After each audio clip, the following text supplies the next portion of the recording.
Hello, everybody. My name is John Costa. Hopefully, I engaged as many of you as possible at the PAVE conference a few weeks ago in talking a little bit about parallel lives and what it's for and where it came from. And I'll touch on that during this short presentation. Or you might have spoken to one of three other people that were actually on our stall at that particular time during the PAVE conference. First of all, you might have spoken to my business partner, Tina Barton.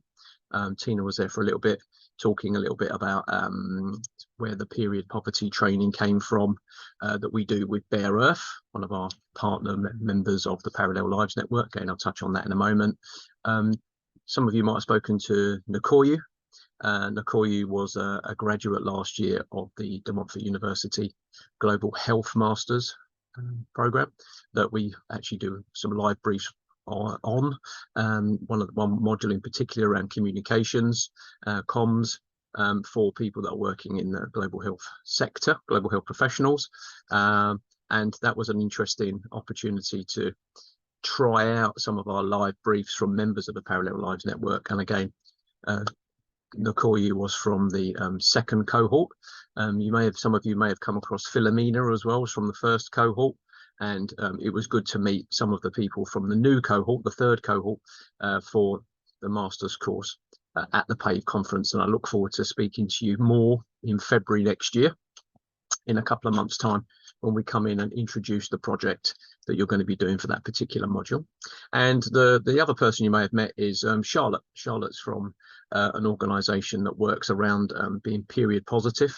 Got lots of sort of templates for working with young people, which is great. And it's lovely to be able to work with and tie up with Charlotte to hopefully be able to organise an opportunity to do some Train the Trainer, period poverty, which is myself and Nkoyu and Tina have been running for the last two and a bit years.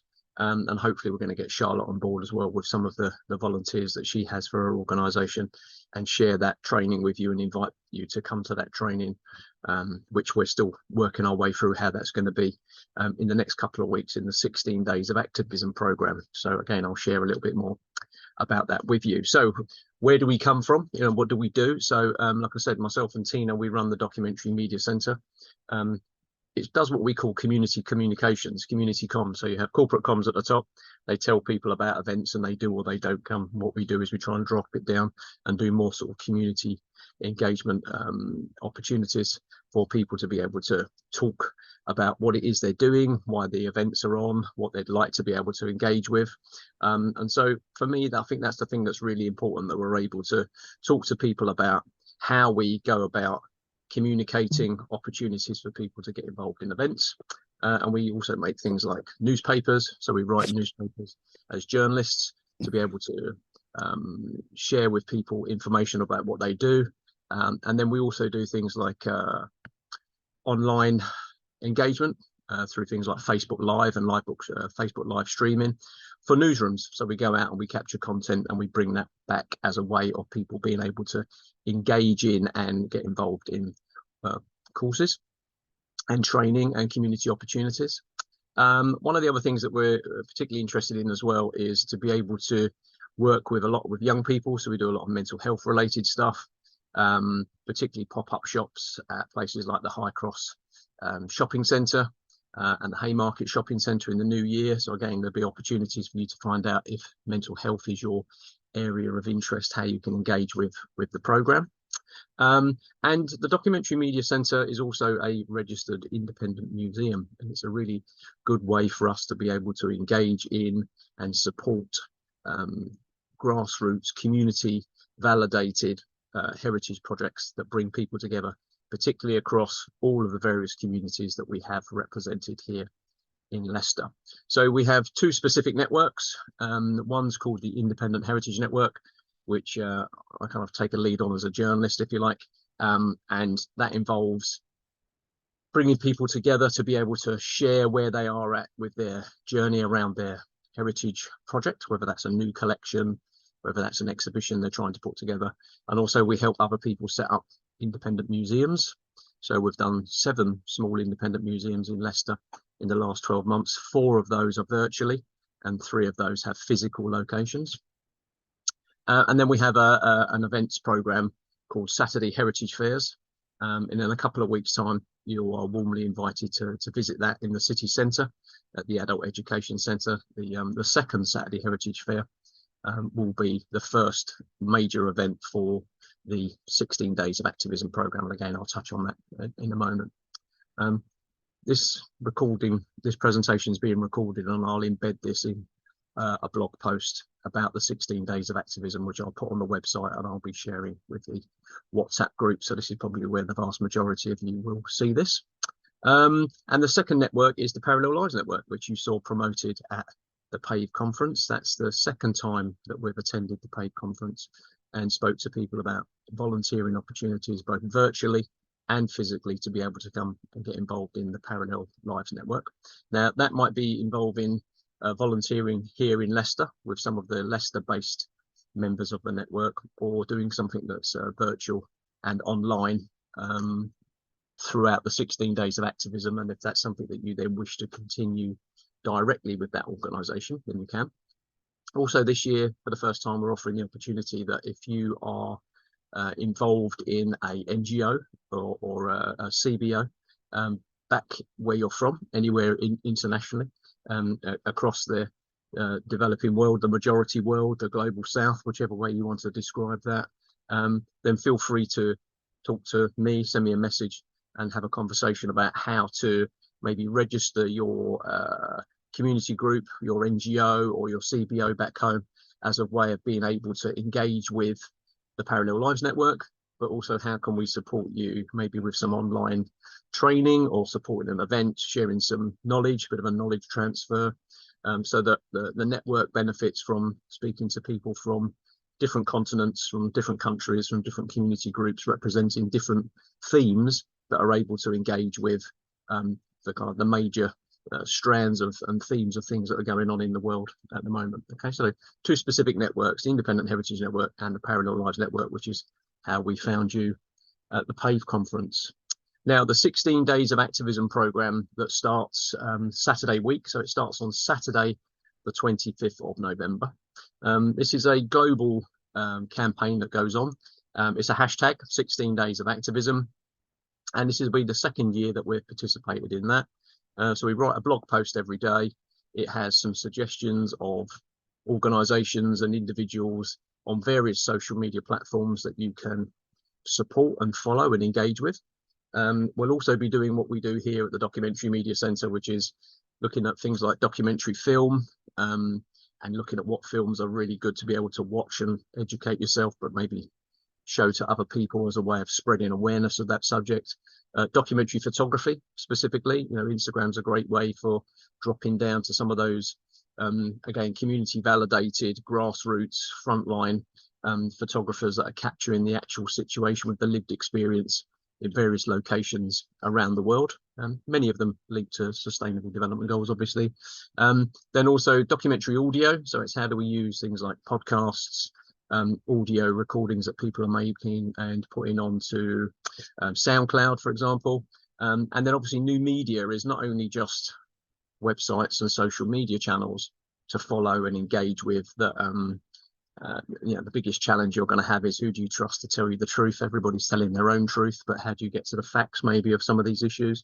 I think it's very much around how something like YouTube as new media is also a medium for being able to upload old footage that's maybe been digitized, or audio as well, and also photo display. So it's looking at film, photography, audio and new media and how it's being used to represent people, places and events around a particular subject. So the whole 16 Days of Activism is around having an online activity program that you can participate in as well. And each day there'll be various links that you can get involved in, and it'll all be on the initial blog post will tell you what the program is, and I'll be sharing that with the WhatsApp group. There's some physical events that you can participate in as well, and I know for some of you that could be the period poverty training around the sort of train the trainer that you're interested in, and then those blog posts which will have all the various links and stuff. Okay, so hopefully that kind of explains to you what the 16 Days of Activism is. You can actually search on the website for last year's. It says day one hashtag 16 days of activism day 2, hashtag 16 days. So you can actually follow those. I will put a link in the new blog post, which I'm putting up in the next couple of days about the program, links to each of the 16 days from last year, so you can see the kind of things that went on and how people participated, which is always quite interesting. Now, the interesting thing about the 16 days is it actually encompasses 4 international days. Okay, so that very first Saturday, when we talk about you know, the start of the 16 days of activism program, the very first day when we have a Saturday Heritage Fair, which again you're invited to participate in, come along, and that will have an activity in it specifically about the first day, which is the International Day for the Elimination of Violence Against Women. So we'll be talking to a local author, a guy called Nash Ramji, who used to be a judge as well, Justice of the Peace, and he's written these 2 books here about honour-based violence from stories that he's researched and experiences that he'd heard as a judge about fictitious, but again drawing on that experience. And he will be having an in conversation about honour-based violence on that day with some guests that we're inviting. And again, you're welcome to come along and participate in that dialogue, in that conversation, if you wish to. So that's the very first day. So Saturday the 25th is the start, the first day of 16 days of activism, but actually is the International Day for the Elimination of Violence Against Women. So we'll actually be having an activity at the Saturday Heritage Fair. The second International Day is a couple of days later, on Wednesday the 29th of November. We've supported this day for many years now, right back to 2014 and beyond, actually, when we were doing a community media organisation here in Leicester called Citizens Eye. And in 2014, we set up the Documentary Media Centre. And this is the International Day of Solidarity with the Palestinian people. And this year obviously takes on a completely different meaning from all of the previous years.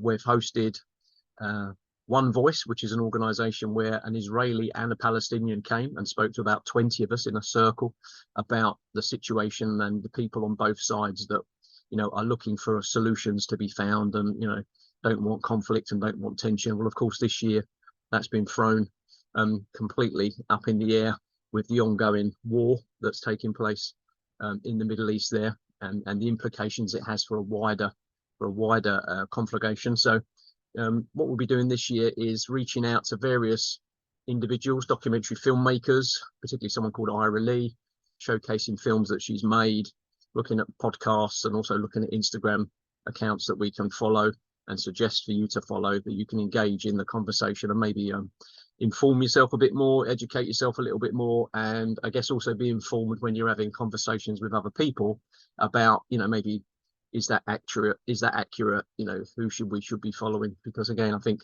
this has demonstrated that this particular conflict about the value of social media, not only can it be used badly, but also how it can be used to actually get someone that's on the ground showing you what's going on. So those of us, if there's any of you that are particularly interested in conflict memory, we've got a project called Conflict Memory and Education. That's very much where we've been doing a newsroom for southern Iraq. We've got a newsroom for Chechnya. We've got a new newsroom for the Ukraine.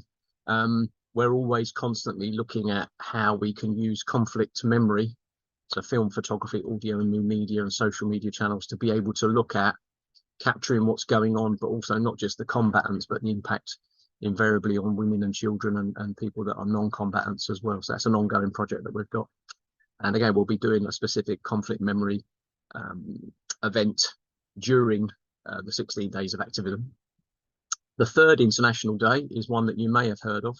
You may not have heard of the Palestinian one before. Most people are not even aware of that.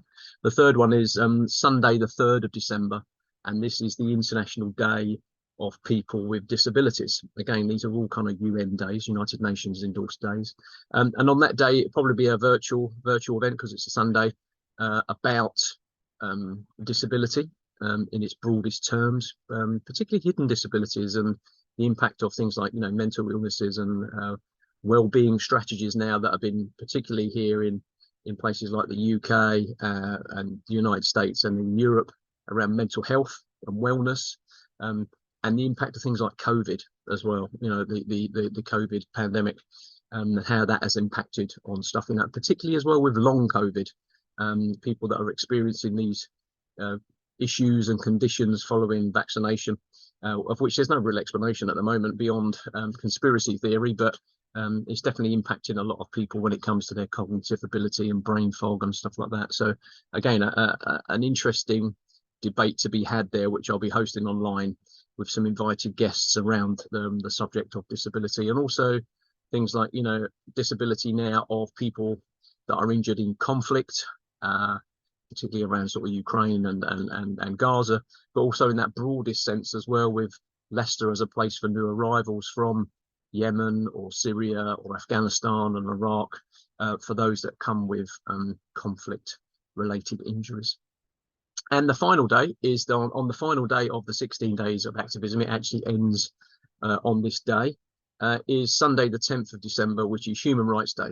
And this is always an interesting conversation around human rights, and with rights come responsibilities. And, you know, if we give you this, what are you going to do in exchange? So we always have some interesting conversations around human rights days and whose responsibility is it and stuff.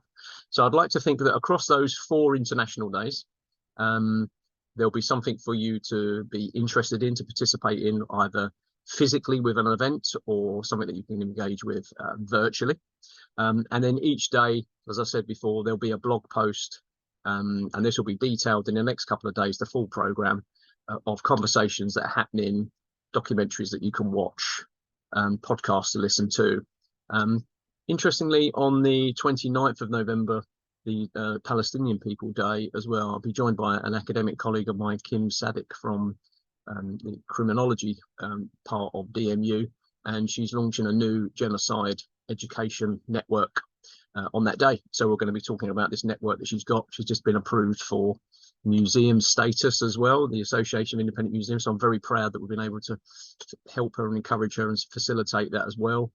So our 7th new museum, the 4th virtual museum in the last 12 months around that. So again, you know, there'll be an opportunity for you to broaden out your subject area or interest area as someone working in health and life sciences, and maybe that kind of global health professional.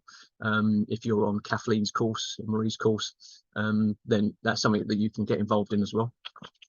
And then finally, just want to tell you a little bit about in the 16 days, so the 4th to the 8th of December, so in the second week really of the program, we've got a Doc Photo 8, which is a new documentary photography exhibition, which we're facilitating. That's part of the program. So adult education, which is hosting our Saturday Heritage Fair on the 25th of November, will also in the basement, in their basement gallery, be the location for a 5-day documentary photography exhibition.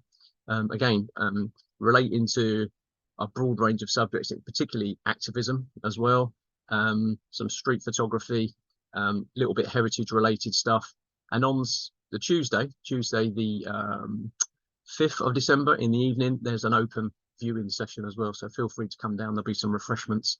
You can come down, meet the photographers that are involved, a real range of abilities as well, and different parts in their parts of their photography journey, I guess is the best way to explain it. That you'd be very welcome to come down and find out about what they're doing and how they're involved in it. And also, I guess, again, that documentary media, that film, photography, audio, new media, what role are available involved in volunteering. But also for me, the real challenge to you is the fact that, you know, I taught at De Montfort University for 6 years. I finished in the summer of last year, teaching communication arts, media production, social media practice, creative media entrepreneurship.